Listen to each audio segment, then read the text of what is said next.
Dear viewers, hello and welcome to another United 24 special. My guest today is Dr. Omar Ashour, who is a professor of security and military studies at the Doha Institute in Qatar and at the University of Exeter in Great Britain. He's also a senior fellow of the Ilko Kuchenko Democratic Initiatives Foundation here in Kyiv. Dr. Ashour, welcome. Thank you very much. It's a real pleasure and honor to be here, and thank you for inviting me. We have entered one of the most difficult, if not the most difficult phases of the war. I mean, the front line is stagnating with a little exchange of territory, but still hundreds of people dying every single day. What needs to change from the Ukrainian side? I think for Ukraine, I believe Ukraine needs to do more of the same.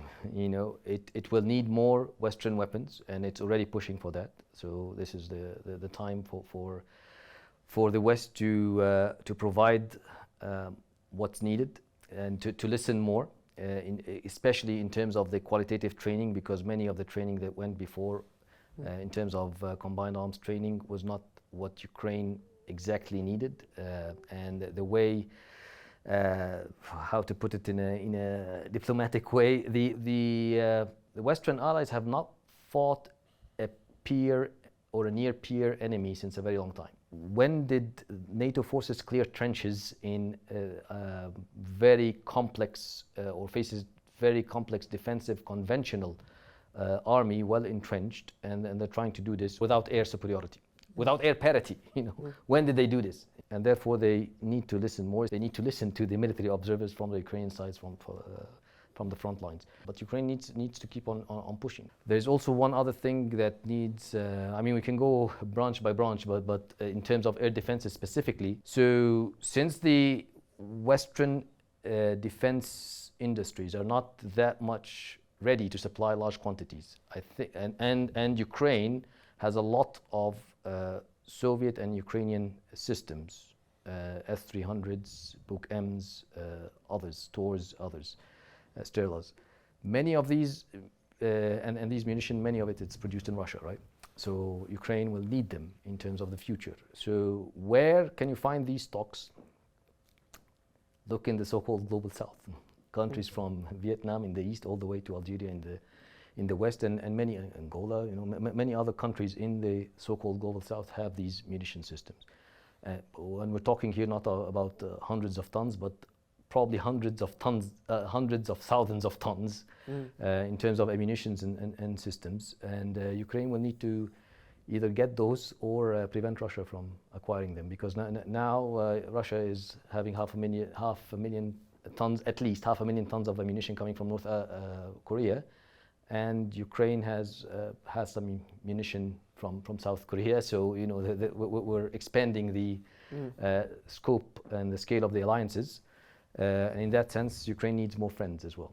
Let's talk a little bit about the Israeli-Palestine conflict that culminated on the 7th October with a terrorist attack by Hamas on the civilian population of Israel, and has now escalated into, we can almost say, a full-scale war and ground operation in Gaza. My question is as to the potential Russian involvement. We have the head of Ukrainian military intelligence, Kirill Budanov, who said about the Hamas attack that only someone with experience in this theater of war here in Ukraine would be able to conduct such an attack. And now we also see a Hamas delegation that has traveled to Moscow in the following weeks. And at the same time, Israeli-Russian relations or cooperation on a military level in the Middle East were actually as strong as they hadn't been in a long time. So how do you make sense of it?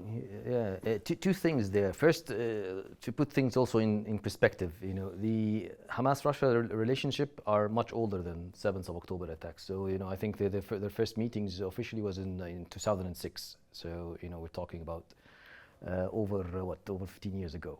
After the construction of, or the closing off of the Gaza Strip. Yeah, exactly. So Gaza Strip was blockaded from all sides pretty much. So the relations with Russia goes back to that time in around 2006, and Putin came out at least once, if not more than once, and says that he does not consider Hamas as a terrorist organization, and therefore he had a relationship with them. So that's one. Two, on the tactics. So it's possible. We don't have confirmations or evidence. The relationship between Netanyahu and Putin was a strong relationship. It was not a bad relationship in a way pre 7th of October. So why would Putin invite a Hamas delegation to Moscow at this time? What's his endgame or his strategy there? And how is it connected to Ukraine, maybe? It's all connected to Ukraine. You know, so the Middle East was pretty much connected to Ukraine since maybe since the Russian intervention in Syria, and even before that. I think Putin is trying to benefit from that conflict as much as possible, and he's trying to do so by portraying himself as a anti-colonial, anti-occupation, pro-Arab, pro-Palestinian president who is now suddenly, you know, he's anti-occupation, you know, and anti-forced deportation, and anti-colonial settlers, and anti, you know, what he exactly is doing here in Ukraine, the forced deportation, the occupation, the colonial settlements, and so on. And it's great for him that the media attention is all now focused on the Middle East. So there are some channels that were 24 hours covering Ukraine, with many correspondents here in Ukraine. Now they're completely withdrawn, and the focus is on the Middle East. So therefore he gets more chance to do whatever he wants there. Also there is that competition on Ukraine and Israel support, for example, by the US, is benefiting him quite well. So he's hoping more and more for the redirection of resources, not just media attention, but also resources in terms of ammunition, in terms of funding, to the conflict in the Middle East. I think if there's someone who's benefiting immensely from this conflict, it's not really Israel or Hamas or the Palestinians, it's actually Putin. Russia intervened in the war in Syria in 2015. The Americans also have boots on the ground there. How is the Russian policy or Russian strategy in Syria and the Middle East connected to the war in Ukraine? It is very, very connected, and we can even go back to pre-2015. So in 2015, multiple things happened. Minsk II happened, the Baltva happened here in Ukraine. So the Baltva was, frankly, the most intense conventional battle in East Europe since the Balkans War. And it happened while the negotiations were going on in Minsk II. And then after that, the Minsk II was not respected by the Russian side. We know that, and we know from the records of the Organization for Security and Cooperation in Europe.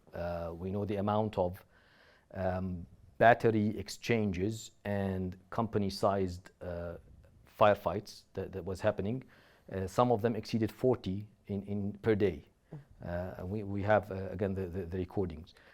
When Mr. Putin was speaking to the Obama administration and with the West in terms of the Syria peace plans, you would find almost zero exchanges. So in the Donbass, you know, which was a message that zero exchanges of fire. Zero exchanges of fire, no fighting. So these 40+ battery exchanges and company-sized firefights that were happening in the Donbass after Minsk, they would not stop because of Minsk. They were stopping because he had talks with the West about Syria.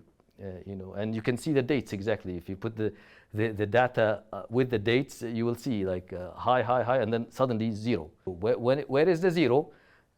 When he was speaking about Syria with the West and decided to have his peace plan multiple times there. Also, the Russian security and military planners and the advisor of Putin, I think they see it's this arc between Eastern Europe, Caucasus, Middle East is very well connected, and in many ways that has been the Russian thinking since the Tsarist era, that this is their backyard, their domain. Your book, How ISIS Fights, was recently fitted with a new prologue called How Putin's Army Fights Like ISIS in Ukraine.